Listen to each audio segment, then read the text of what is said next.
Right, the room is continued to fill, but I think people are finding their way here. So once again, if you're just about to join, welcome again to the second SASI lunch break. We are getting started now. So last month, we launched the SASI, which replaces the INA as the new Sustainable Agricultural Supply Chains Initiative. It joins many other GIZ initiatives and programs under its roof, and it's more colorful and, most importantly, it's more powerful than the INA used to be. So in case you weren't here last month and everything looks a little bit different, rest assured you are in the right place. And we didn't just start counting again, but it's just the rebrand. My name is Annette Chirudi-Harms from the Conpolicy Institute for Consumer Policy, and I'm really glad to have you here for our session today on the Green Claims Initiative. And if you're thinking, what's happening? The Green Claims Initiative, yet another regulation, what's going on? Well, it's just that as the SASI, we are a little bit ahead of the game because the directive is currently being discussed at the European Commission level, but it's not yet been passed. So take today as an informatory session for what is likely to come in the future. What is on the agenda today? As usual, in a few moments, I will hand over to the German Federal Ministry of Economic Cooperation and Development, the BMZ, for their opening remarks. Today given by Lisa Kirfel-Rühle. And afterwards, we will hear a two-part presentation from ICEAL, the Global Membership Organization, and they will tell you what they do in case you don't know them yet. In the first part of their presentation, they will present their work and how their combination of voluntary and regulated measures really help companies thrive in sustainability. And then there will be time for questions on that part around ICEAL's work and sort of the general regulatory framework they are working on.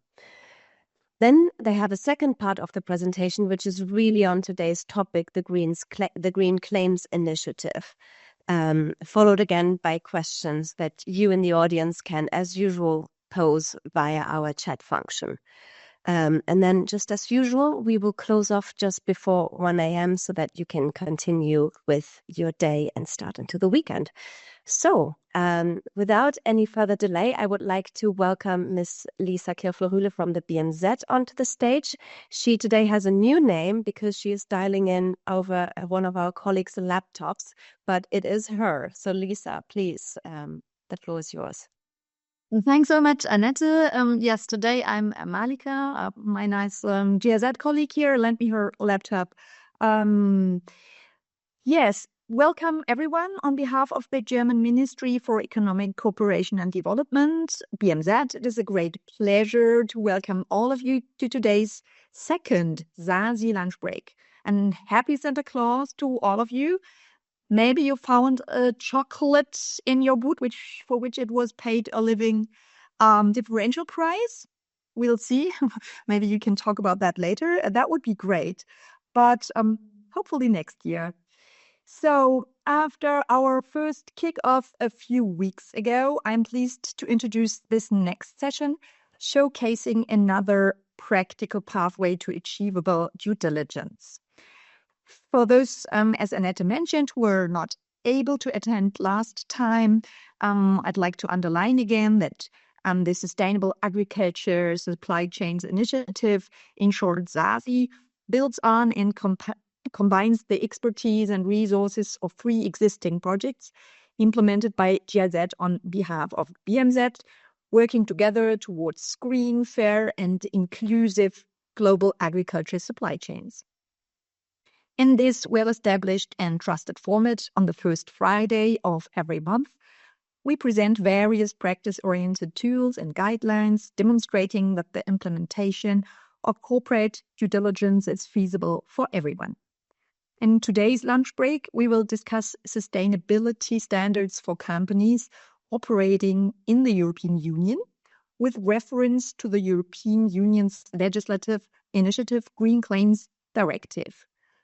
which has been under discussion with the EU Parliament and EU countries since 2023.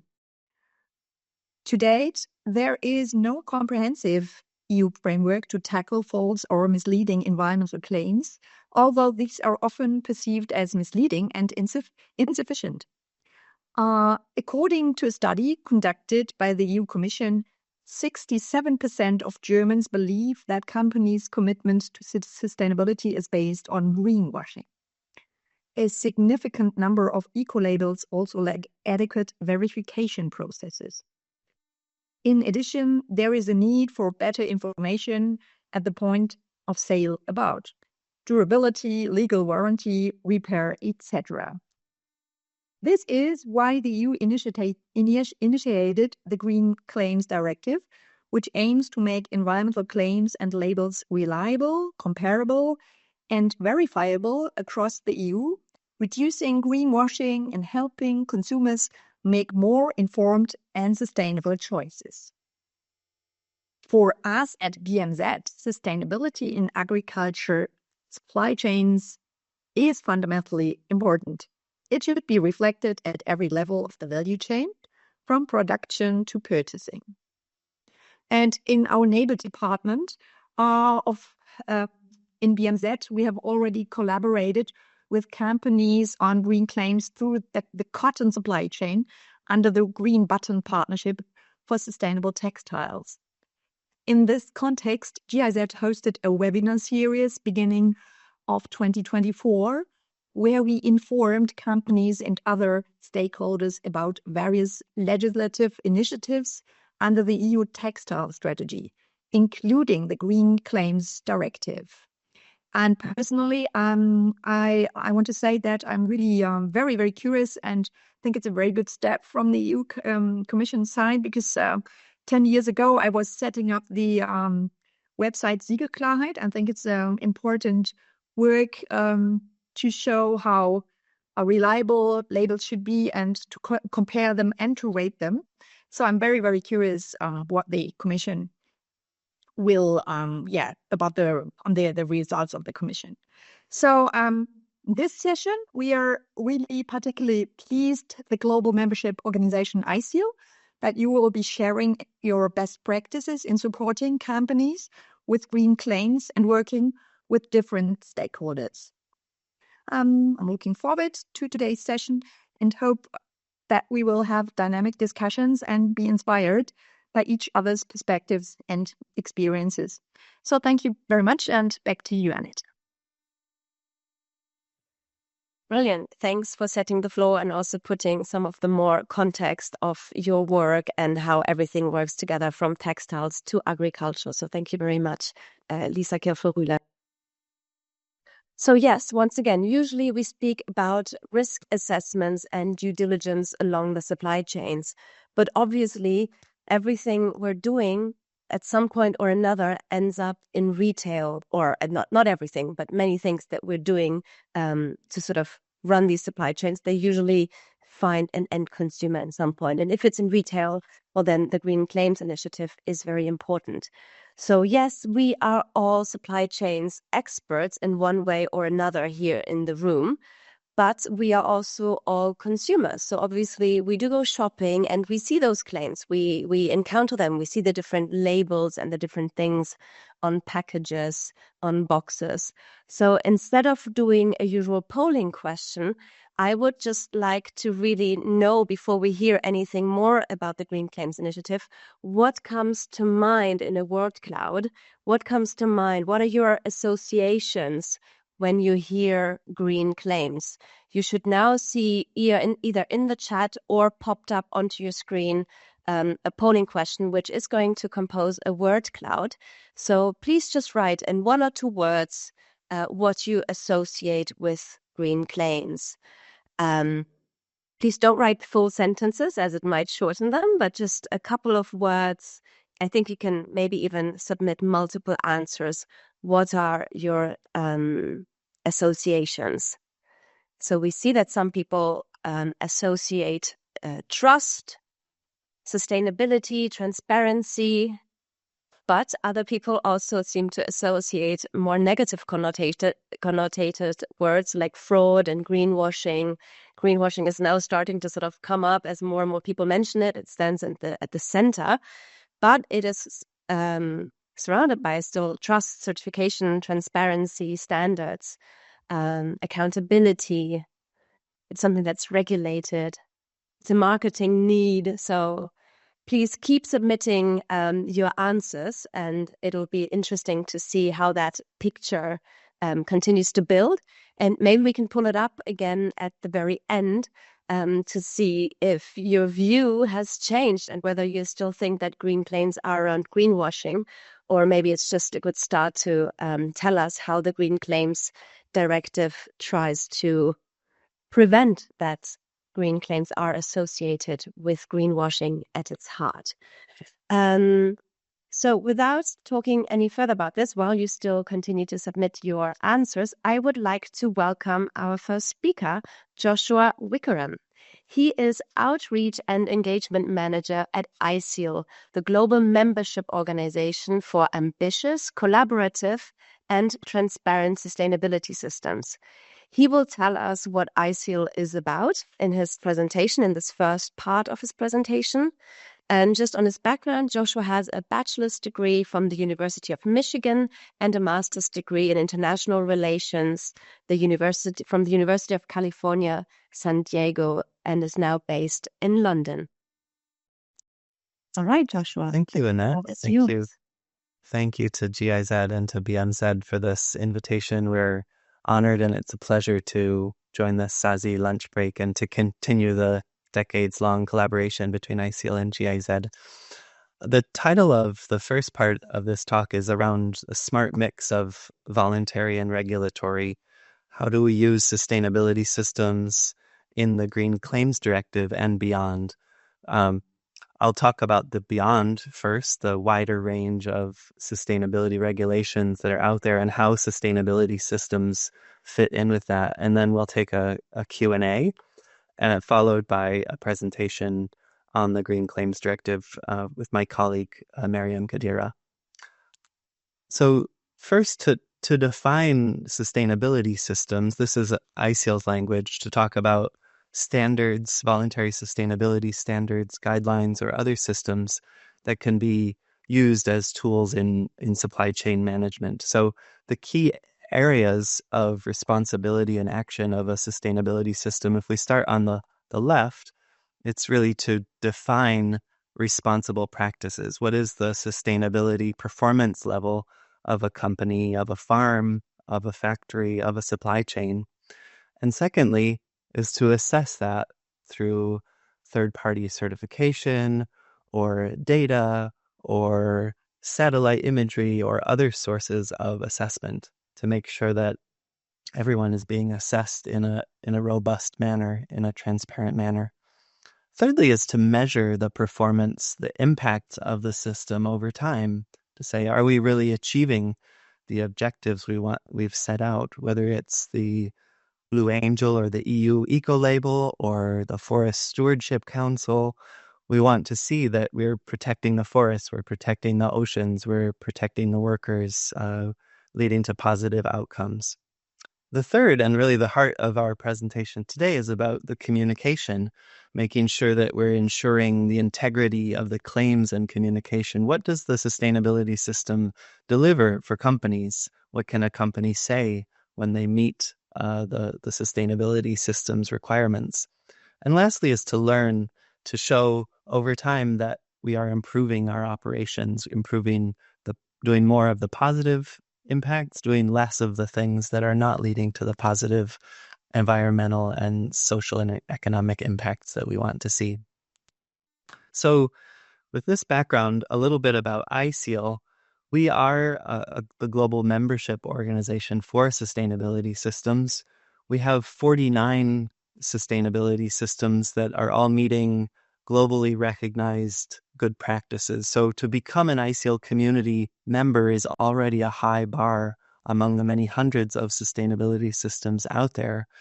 And a lot of those requirements are based around ISEAL's credibility tools. I'll focus on two of them today. One is the ICIL credibility principles, which are a globally recognized way for companies or governments or other users of sustainability systems to say, is this system one that we want to work with? Is it transparent? Is it engaging with stakeholders? Is it collaborating with others in the field, because we can't do everything alone? Is it creating value for the users of the system? Are the assessments, the certification or other assessments, impartial? Are they reliable? Are they truthful? And then is the system improving over time? And ultimately, at the top of the pyramid, is the system achieving sustainability impacts? And since these are principles, these are hard to audit, but we do work with organizations such as Klarheit or the Green Button to integrate these principles into assessment frameworks or benchmarks. But the key ICIL tool is the ICIL Code of Good Practice, which is a way of assessing different sustainability systems for the elements in the credibility principles and beyond, including management of claims, how the standard is set, how the certification or assurance is developed, what kind of data, and the role of a system in supporting due diligence, for example. And about half of ICIL's 49 community members are ICIL code compliant members, meaning that they've been independently assessed against the ICIL code, and you can trust the system behind the standard. A little bit about the wider landscape of regulation and voluntary sustainability system action over the last decades. Really, sustainability standards certification emerged out of regulatory and market failures during the height of the neoliberal era. And now governments are stepping in to raise the minimum floor on responsible business practice, and this is very welcome and very needed. And at the same time, voluntary sustainability systems will continue to raise the bar to drive sustainability impact beyond the regulatory requirements. And at the same time, working with credible systems can support regulatory compliance, can reduce the costs. So a lot of what ICIL does is around this smart mix of regulatory and voluntary. How can we leverage the role of the market and supply chain tools to help implement these four major domains of policy action that we've seen so much movement on in the last few years around corporate due diligence, around reporting and disclosure, the climate transition and planning, and today's topic, anti-greenwashing and claims management. And ICIL follows a number of policy files around the world, but especially in the EU context. And I just want to highlight some of those. In the due diligence domain, of course, the EU deforestation regulation. And while sustainability standards are not a green lane for compliance, the EU has made statements about the quality of use of certification, and certainly using a quality, robust, credible sustainability standard can reduce the risk for a company. And a lot of sustainability standards are working toward supporting companies on EUDR compliance with supporting data collection, harvest dates, traceability, chain of custody solutions, etc. The wider EU CSDDD Corporate Sustainability Due Diligence Directive, also sustainability systems have a role to play in the wider due diligence landscape. We work a lot with the OECD on recognizing the role of sustainability initiatives in due diligence, whether it's risk reduction, identifying the risks, mediation of any harm that's discovered. Sustainability systems have strong relationships with suppliers, and you can leverage those relationships to reduce the risk. Similarly, with the EU forced labor regulation, a lot of sustainability systems work along the spectrum of better labor practices, from living income and living wage, which reduces the risk of forced labor or labor violations, to detection and remediation of forced labor. So in other contexts, we've seen audit results, certification results being used at the border to provide additional evidence of a check that there's no forced labor. Within the green claims and greenwashing space, we'll talk more in the second half about the Green Claims Directive and the related Empowering Consumers Directive. And then lastly, in the domain of reporting and disclosure, we're happy to see the EU Corporate Sustainability Reporting Directive and the EU taxonomy related to investment being a way for companies to issue sustainability reports that are comparable, that are audited, that are a higher quality. And within that directive, we see reference to use of certification, for example, in supply chain materials, whether it's wood or biomaterials or climate-related activities, where sustainability standards certification have a role to play in providing data and reducing risk, in providing additional level of detail. So these are just some examples of the smart mix in action. Then a wider look at how regulations and credible sustainability systems can go hand in hand is that sustainability systems can go beyond the mandatory minimum to drive more ambitious and holistic impacts in the supply chain. They also provide reliable and actionable data and information about the risks, the mitigation of those risks, and the remediation of any problems that you might discover in the supply chain. Having sustainability systems provide a consistent and transparent sector-wide definition of sustainability helps identify and address those risks and impacts. And through dialogue, through implementation, stakeholder engagement, we can drive some collective action. And then, most importantly for today, providing the evidence and the claims that companies can make. Oh, this claim that we're making on a product is based on a standard that is vetted by multiple stakeholders. There's a transparent certification or assurance process. And so, there are all these new asks from businesses around addressing risk, providing more data, reporting, being more transparent, tracing materials back to the origin, engaging with stakeholders to mitigate risks, identify risks, taking more legal responsibility, providing more good governance and claims management. And ICL sees the world through sustainability systems, and we see a strong partnership and role for sustainability systems to continue to support companies in this high obligation environment. So we'll pause there. I saw a number of questions coming up in the chat, which I've ignored to present, but over to you, Annette. Brilliant. Thank you very much, Joshua. Yes, indeed. There is at least one very curious individual whose interest you sparked with your presentation. I think many of these questions are sort of around what's the specific role of ICL and what's sort of the hierarchy within different systems. So I'll just start reading them out, and maybe you can shortly react to each of them. And I also invite other members of the public to post your questions into the chat function now. And if you can make the answers short, we can answer many of them. Great. So first question, can you please share if member schemes are forced or urged to establish mutual recognition based on product categories? We encourage members to recognize existing international legal requirements, treaties, scientific evidence, and other systems that are operating in the same space. So in a way, that is by product category, or it's more by phase of the supply chain where they operate.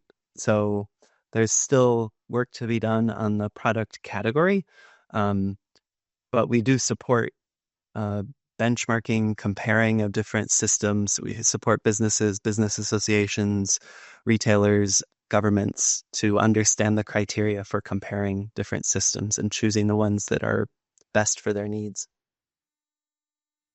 Great. And then in terms of framework of engagement with schemes, can you please share how the work overlaps or complements that of the GEN, the Global Eco-Labeling Network?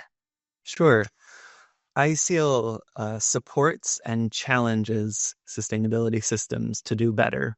So we support them through communities of practice where they get together and talk about technical issues, due diligence, policy, traceability, standard setting, impacts measurement, and many other areas.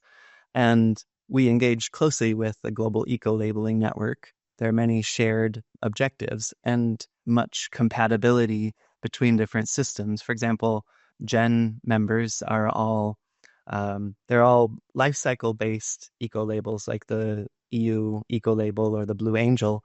So if you take a table as an example that might be certified to a GEN member, if the table is made of wood, then the GEM member would recognize FSC or PEFC or another standard for certifying the forest. So there's a lot of complementarity, and we have shared interest in seeing regulation improve and recognize the good practices that exist already. And so, yeah, you've talked also during your presentation around the Blue Angel, the green button, the EU Eco label. So there's one more specific question. Did you get a chance to pitch ICL membership to the Blue Angel and the EU Eco label? How did they react, or is that not even in your sphere of operations? I used to work in the ICL membership team, and I didn't pitch to the Blue Angel or to the EU Eco label as such. I have the membership offer is always there. We do have one GEN member that is an ICL member as well. It's the US based eco label. So we see much opportunity for learning between the life cycle eco label type approaches and the other ICL members. Okay, and everyone is striving to do better, to do more. Okay, I like that spirit of sort of, yeah, joining forces and moving into the collective directive. Exactly. All right, final question from that interested person. Can you share if any of the sustainability disclosure standards or frameworks have recognized ICO code for credibility? Let's see. Not as such. We focus more on the content of the credibility principles or the content of the ICL code, and there is a lot of overlap between a lot of the content. We don't need to take the credit for it, and maybe outright recognition would be difficult in some contexts, but we're just happy to see good practices being recognized in the regulations. Maybe a final question, just because in our audience we have companies that are well ahead in this due diligence. Let's call it a game, even though it's not that playful. They're already well aware of what they need to do, how the risk assessments work, and the different regulations sort of work together. But what would you say to someone who is newer here, who's maybe joining for the first or for just a couple of times instead of trying to figure it all out? It seems like ICL has lots of resources to provide to companies to really champion in this sustainability game. Where would you say they should start? How could they reach out? What can you offer? Where to start in all of this? Yeah. Just to go back to the previous question, I was actually the EU Corporate Sustainability Reporting Directive does refer to the ICL code in relation to third-party standards and codes of conduct in the annex, in the Appendix A. So, and for companies to get involved, you could sign up to the ICL newsletter.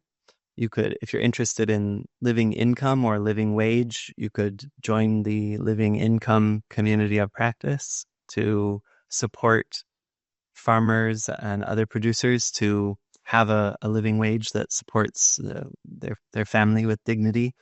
You could access ICL's credibility tools, such as our benchmarking guidance, We also have a subscription product called iSeal Insight that is a window into the world of the developments in sustainability systems, which includes webinars, a special newsletter, and access to technical resources. And iSeal membership also is open to companies if you have your own sustainability system. So many companies are developing supply chain tools, and many stakeholders have questions about the impacts of those tools. So iSeal's code and credibility principles are publicly available, but to really supercharge those efforts, a company might choose to join. We also have a number of webinars and other things that you can join. And if you're interested in understanding which sustainability systems to partner with, what is the evidence out there, I would encourage you to check out a partner website called evidencia.eco. I can put that in the chat too. It's a little bit hard to spell. It's a repository of the data that's available of the impacts of sustainability systems. Brilliant. So lots of resources available. Start maybe with the code of conduct. Check out the website of Evidencia and also of iSeal to sign up to the newsletter, the webinars, and find out all the fantastic resources. All right. I think we are probably ready for part 2. And for that, Joshua will be joined by his colleague, Miriam. She is a Brussels-based policy officer for iSeal, where she's obviously involved with working with the Commission, also different MEPs and other major NGOs. Among other topics, she is currently leading iSeal's work on the Green Claims Directive and the Empowering Consumers Directive, on which we will hear now the presentation. She's an agricultural engineer and holds a master's degree in Mediterranean organic farming, which I think sounds delicious. Alongside her career, she pursues a PhD, just pending the defense, so very much luck on that, where she's also studying the newly adopted EU regulation on organic farming and analyzing stakeholders' role in shaping these EU policies. So, Joshua and Miriam, the floor is yours for part 2. Thanks, Annette.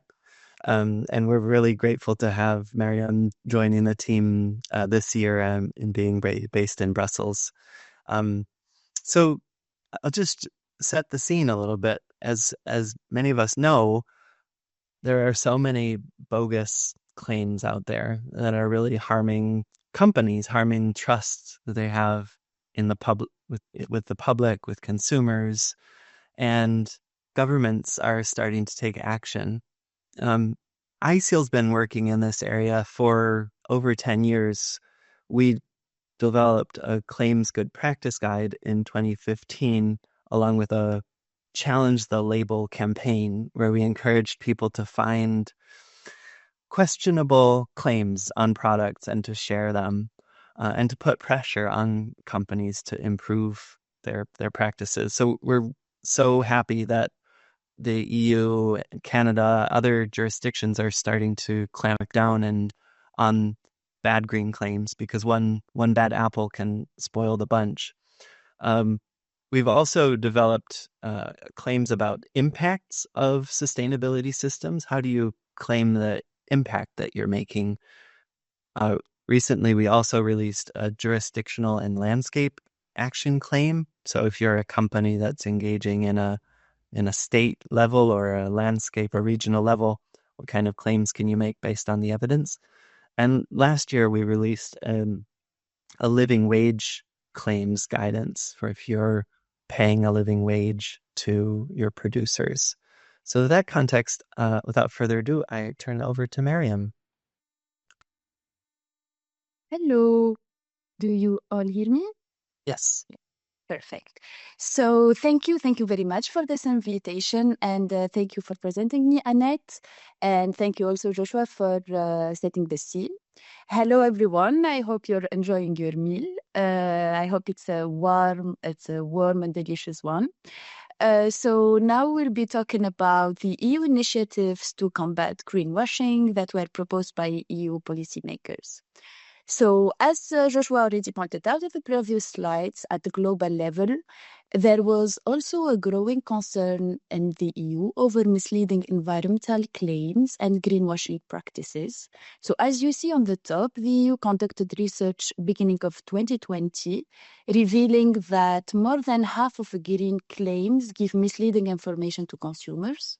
Half of all green labels are backed by weak or even inexisting verification system, that 40% of claims have no supporting evidence behind, and that all labels in the EU have a vast different level of transparency. So to address this greenwashing and protect consumers by avoiding confusion in the EU marketplace and also protect the environment, the EU proposed two significant legislations as to be the beginning of the end to greenwashing in the EU.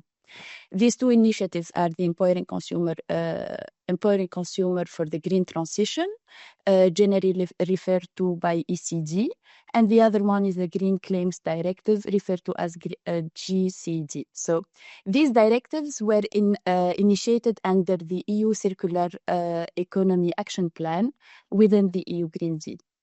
They both have common general objectives, which are to ensure no mismatch between what companies say they are doing and what they are really doing on the ground.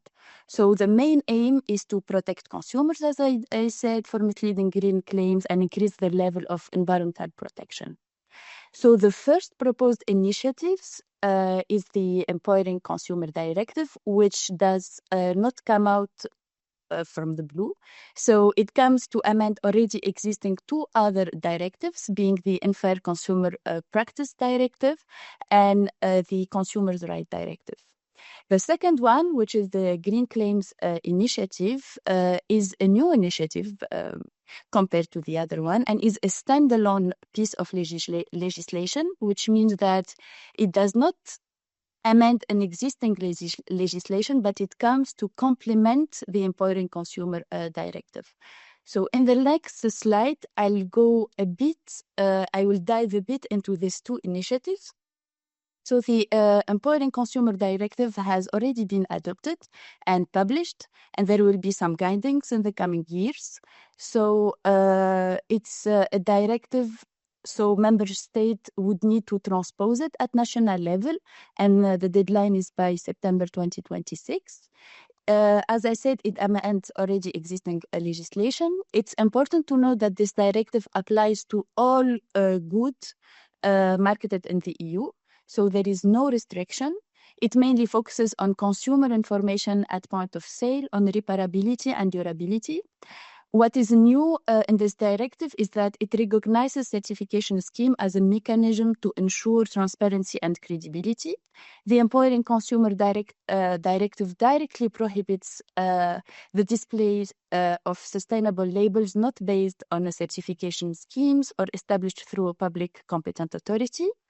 So business now are obliged to provide evidence for their claim, such as third-party certification. Now let's focus a bit on the Green Claims Directive, which is presented here in the green box. So it has the state of play currently, as Annette already stated, has not been adopted yet. So we are now in a very critical timing, dealing with the three texts, meaning that we have the Commission proposal in one hand, and then we have the amendments proposed by the co-legislator, being the Parliament and the Council. So each of these co-legislators with the Commission would need to find an agreement, and we are waiting for the trilogue to kick off. The latest update that I can share with you now is last Wednesday, the European Parliament voted to start the trilogue meeting, which means that this directive will really see the light in the coming months. For those who do not know what does trilogue means, because I kept repeating this sentence, it's a part of the mandatory steps for the adoption of the legislation in the EU. And it means that all co-legislators will sit together and need to find an agreement between all the amendments and the initial proposal. Unfortunately, the length of this meeting is not is still always unknown, and also the outcomes of the meeting are not known because it's not transparent. It's really not public at all. So we'll be at IC level, we'll be monitoring to understand where the stakes will land at the end.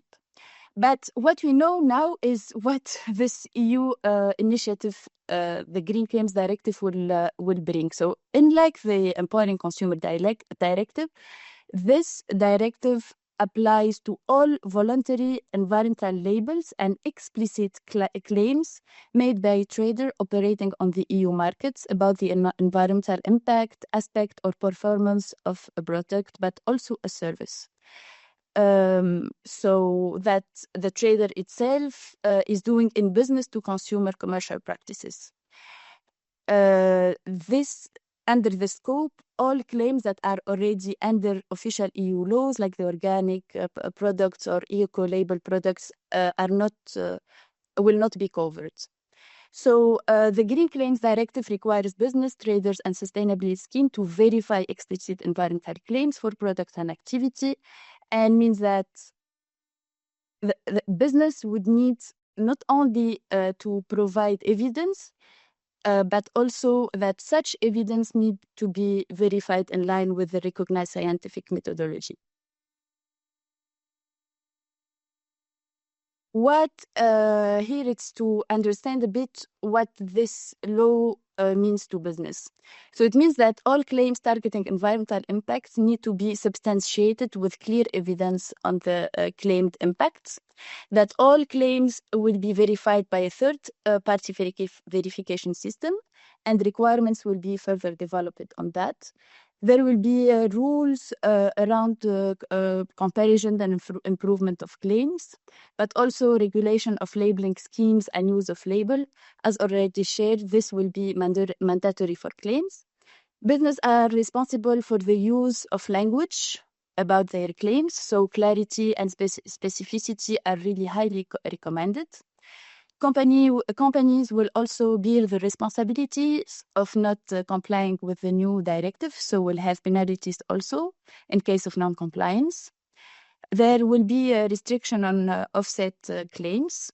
So conclusion, this directive will set minimum requirements not only for the substantiation, but also for the communication and verification of voluntary environmental claims and environmental labeling in the commercial practices in the EU markets. So, while it's very important that business understand and takes responsibility for making accurate claims, have greenwashing, we are now having greenwashing on one side, but also greenwashing on the other side. It is the name given to the practice where people don't talk about anything they do, and they don't talk about it because they are scared that someone is going to bring them to a lawsuit. So what is now needed is to find the balance in between greenwashing and greenwashing, and addressing properly the greenwashing and not ending up with the greenwashing. So it's to really find the balance, and this balance is actually defining what good practices look like.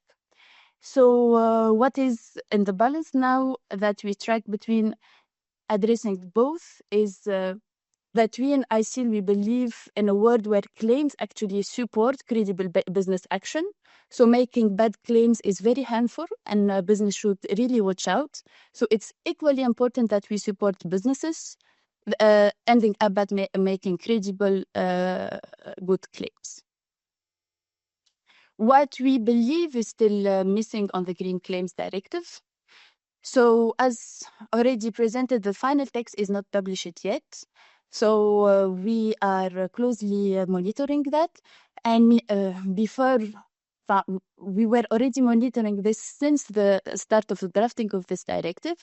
So we developed a technical submission that I will share the link with you in the chat. We disseminated and had meeting with a lot of policymakers to present our position. And before diving a bit too much, it's important to know that we really welcome this directive. We really support the objective behind it. And nevertheless, we still see that there is a lack of clarity and details on approval procedure and requirements for the verifier, which are important, as all explicit environmental claim would need to undergo their third-party verification. Another point is that we see that there is a lack, but we see small improvement as there is a consensus between the Parliament and the Council, and with the hope that the Commission will also align. And it's about the alignment of the Green Claims Directive with the Empowering Consumer Directive in order to reduce a lot of red tapes and administrative burdens. So also it's important. We need to come to an end because there's so many questions. So let's start wrapping up, please. Thank you. Yeah. So it's the last slide I should have.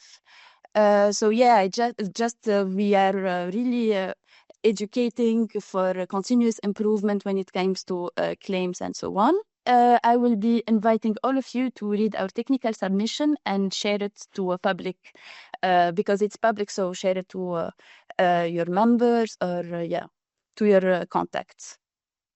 So please. Great. Thank you so much, Miriam. This was really insightful. I think you've given in the final parts of the presentation a few answers to some of the questions, but I will try to rephrase them. There seems to be lots of uncertainty around what does it really mean in practice. So starting with the first question, which official bodies will be responsible for verifying that the regulations have been implemented correctly? So we know that like the Supply Chain Act is being controlled in Germany by the BAFA. Do we already know who will be responsible for these two pieces of legislation? So still, again, the final text is not out yet, but it will be appointed by the competent authority at the member state level. So it would be something similar in that respect to other, as already well-known and implemented regulations. And do we know, it's probably the same authority who will be judging if a claim is made correctly. Will this be the authorities, or will they do sort of random checks, or will they only react once sort of claims have been called out so that there are accusations that need to be followed? Do we already know how the procedure will be around verification?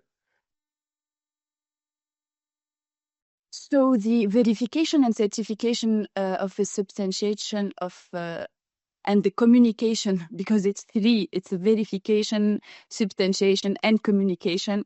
There are some rules, but again, we cannot define them properly because still there is a lot of convergence between what the Commission is proposing and what the other co-legislators are putting on the table and would like to amend. But there will be details on how verification procedures will be done at EU level. And then, because it's a directive, it will be transposed at national level, and we might even have some difference within EU member states. And this is one of the points that we are really addressing while speaking with policymakers to make the verification procedure as easy and as accurate as possible to avoid differentiation between member states. And maybe staying on that sort of topic, do we know anything about the level of penalties that might be imposed for non-compliance? Oh, still, again, I am sorry because I think that this timing of the year, we still don't have concrete answers on that. There will be penalties if a company does not comply with this new directive. Now, the exact amount of penalties will be defined as well. They even might. It's fine. We all know it's a work in progress. It's a political process, so it's fine that we can't give definitive answers. But I think it's fair to say that at the current stage, it seems like penalties are being discussed, and they would then probably also apply in the obligations of the national authorities. And do we already know what types of claims will be included? So we've heard sort of things on package. What about claims on websites, within sustainability reports, or is it just sort of products on shelf? So it's not only product, because also they speak about services. So on packaged product, services, it's really the scope of the Green Claims Directive is all type of product and services that claims having a claim of environmental, explicitly claims environmental impacts. So even website, even social media, all of them will be affected. Yeah. And that's when business really need to pay attention about the language they use about their claims as well. And I'm pretty sure that the sustainability reports will be covered by the Corporate Sustainability Reporting Directive. So yes, in that sense, everyone be sure to read up on all of these pieces of legislation so that you're covered and that you know what you're dealing with in your different degrees of due diligence.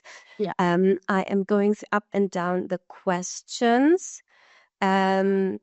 Can you say a little bit more about the timing for the next steps? I mean, you've mentioned a bit of it, but just sort of briefly again, what are the major milestones?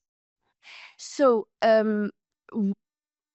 what we are waiting for now is the trialogue meeting, which means that we are waiting for the co-legislator to agree on a final text.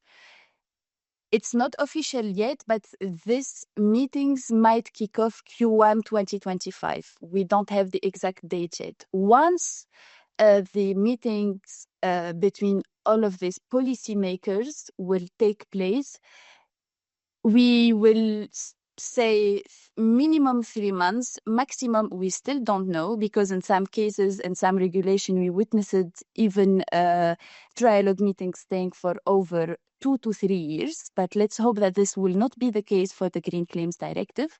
Once we have the final agreement, then the text would need to be adopted, would need to be translated into all EU official languages, following the specific jargon, and then they will have a fixed period for the transition into a national member state level. Again, the Commission, for instance, is proposing 24 months for the transition. I think the Parliament is proposing 30 months, and the Council is even proposing 36 months or so. So next step is the trialogue meeting, then the adoption, then the translation into EU language, then the transposition to be entered into force or to be applicable. I hope. Great. And maybe just again a clarification about what will be really covered under the Green Claims Directive. There's a little bit of confusion, or at least a question. What does it have to do with fair trade? Does it only regulate things that claim around environmental aspects, or does it also cover social issues? So again, the Green Claims Directive only covers explicit environmental claims. Nothing is linked to the social claims yet on the Green Claims Directive.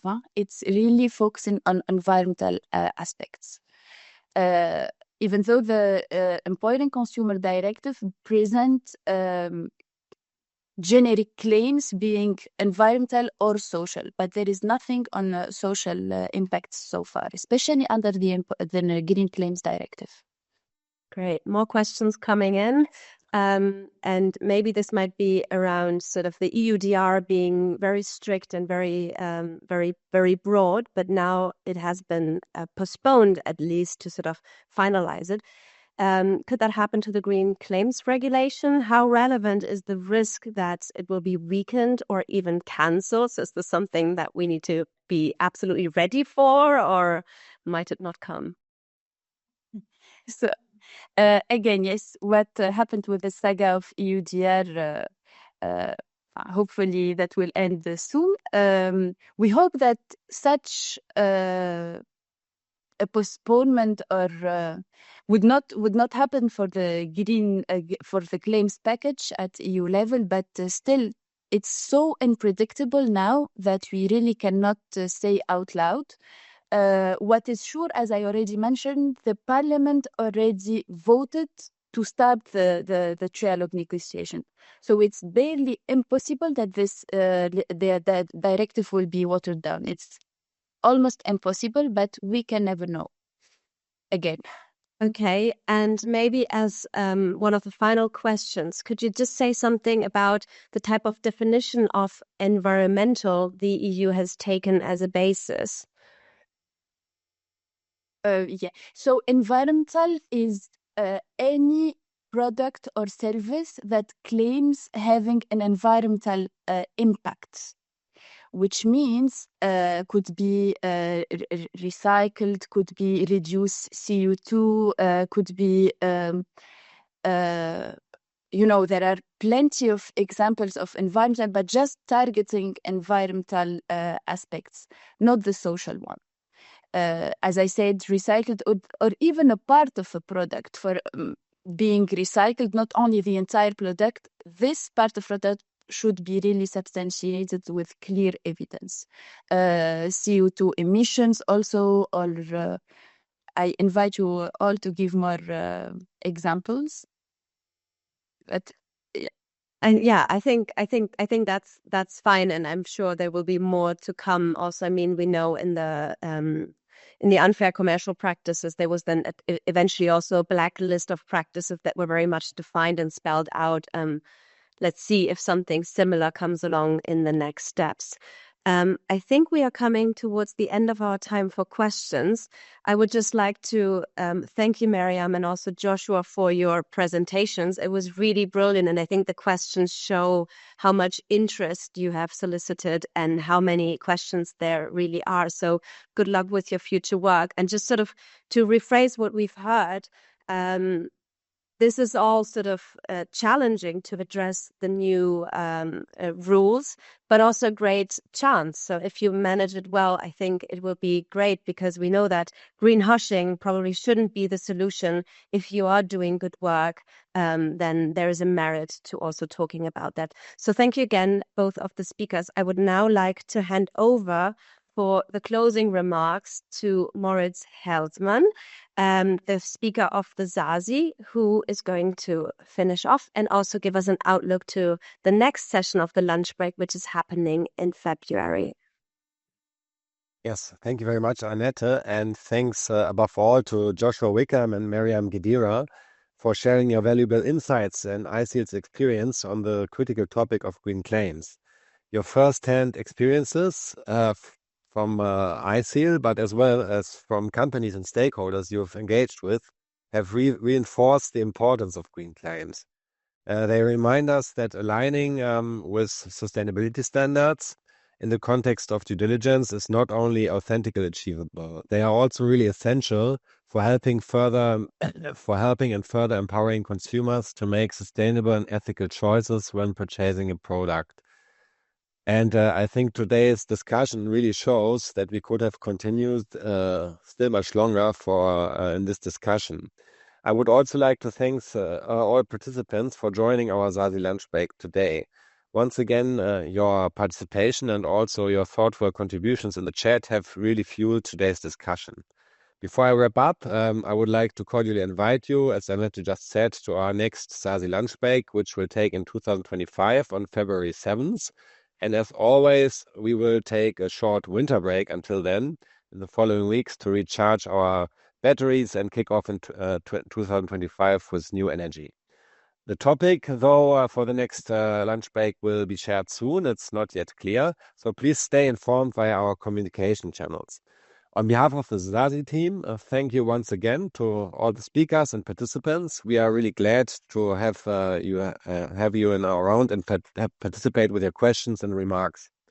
Together, we are making great strides towards more green, fair, and inclusive agricultural supply chains. Many thanks and have a good winter break, and see you then in 2025.